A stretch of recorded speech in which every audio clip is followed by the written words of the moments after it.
Hi guys, magandang gabi sa inyo. So this is David Lopez ulit. And sa mga hindi pa nakapanood ng nakarang video ko, ito na po siya. Yung pinakamura ngayon sa Discovery at kalidad yung pagkakagawa. Ito yung Discovery Optics na original VTR 3x12x40. Ayan. Ito yung ito. Ayan o. Ito yung kanyang ito yung kanyang reticle. Makita niyo diyan. Tapos yung BTR 3x12x40. Yan, secant focal plane. Buksan na natin. So pagbukas natin, ito yung magiging itsura niya. Ito yung scope, simple lang po siya, no? Yan, tapos merong plastic, merong cover na ganito. Nabuksan ko siya last time eh. Tapos merong mount and cloth and manual specification. Yan. So far ito siya. Ayan, yung specs niya, yung kanyang cloth, mount, ayan, tapos yung scope. Ayan. So dito, instruction manual niya, dito natin makikita kung pwede yung tawagan sa hotline na to, di ba? And yung mga parts ng scope. Okay, maganda to kasi mamaya i-discuss natin. Ito naman yung cloth para na hindi natin gamitin yung ating damit pang punas. Ito naman yung mount. Yung mount niya ay 11mm. Tamang-tama sa mga 11mm ninyo na mga mount. Ayan. May kasama na rin siyang free na Allen. Okay. So ito yung scope itself. Tamang-tama kasi 25mm to. 25mm din yung ano natin yung scope. Okay. Yung modification niya. Okay.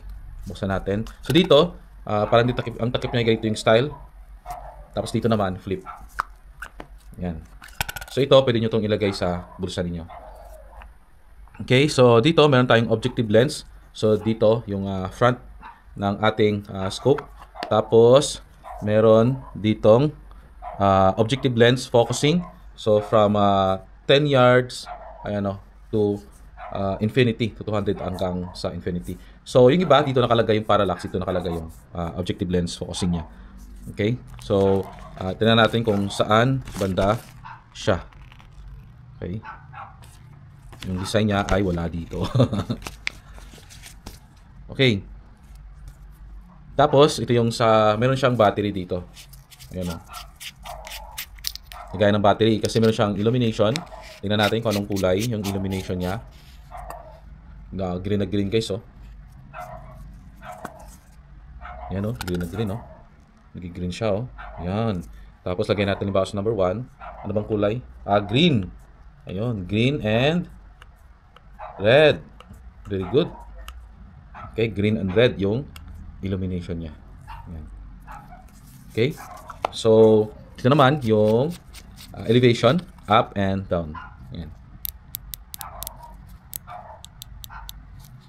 Solid yung ang clicking niya, no? Sa kabila naman.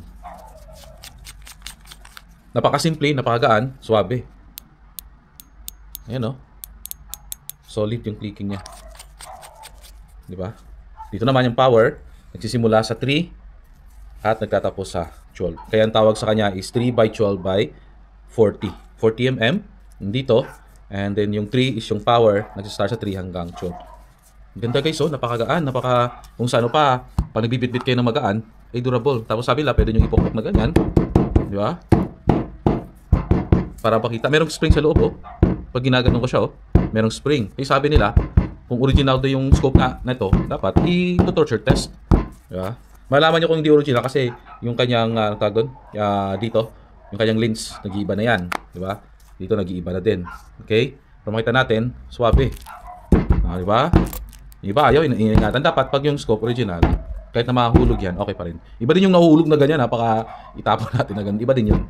Diba? Kaya that's why this is a original 3x12x40. Sa mga hindi pa nakakaano ng clarity niya, sir, patingin ng clarity kasi ngayon gabi.